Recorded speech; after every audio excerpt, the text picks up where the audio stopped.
नौकरी या पढ़ाई में सफलता पाने के लिए गीता की इन बातों का रखें ध्यान।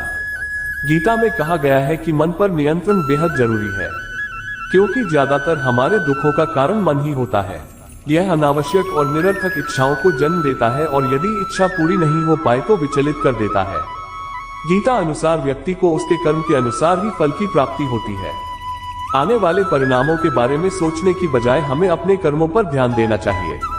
कहा जाता है कि गीता में जीवन की हर एक परेशानी का हल मिल जाता है। महाभारत युद्ध में भगवान श्री कृष्ण ने अर्जुन को तब गीता का पाठ पढ़ाया था जब उनके कदम युद्ध भूमि में डगमगाने लगे थे। गीता के उपदेशों को सुनकर अर्जुन अपने लक्ष्य को पूरा करने की तरफ अग्रसर हुए। गीता कर्म करने और जीवन में आगे बढ़ते रहने की प्रेरणा देती है। यहाँ हम गीता के उन 5 उपदेशों की बात करेंगे जिन पर अमल करने से आप जीवन के किसी भी क्षेत्र में सफलता हासिल कर सकते हैं। गीता के अनुसार क्रोध से भ्रम पैदा होता है, भ्रम से बुद्धि व्यग्र हो जाती है। जब बुद्धि व्यग्र होती है तब तर्क नष्ट हो जाते हैं। जब तर्क नष्ट होते हैं तो व्यक्ति का पतन शुरू हो जाता है।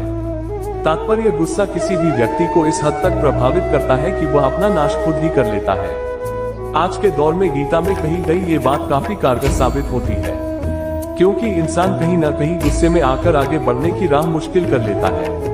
मनुष्य का मन भी कई बार सफलता की राह में बाधा उत्पन्न करता है।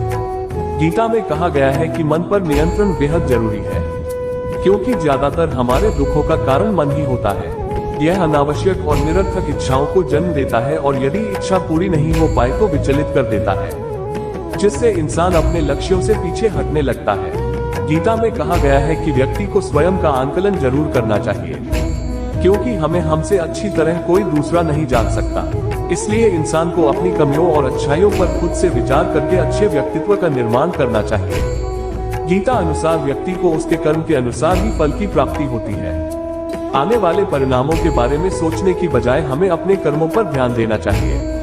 वर्तमान समय में इंसान किसी भी काम के परिणामों को लेकर पहले से ही घबराने लगता है, जिस कारण वह कर्म करने में अपना 100% नहीं दे पाता।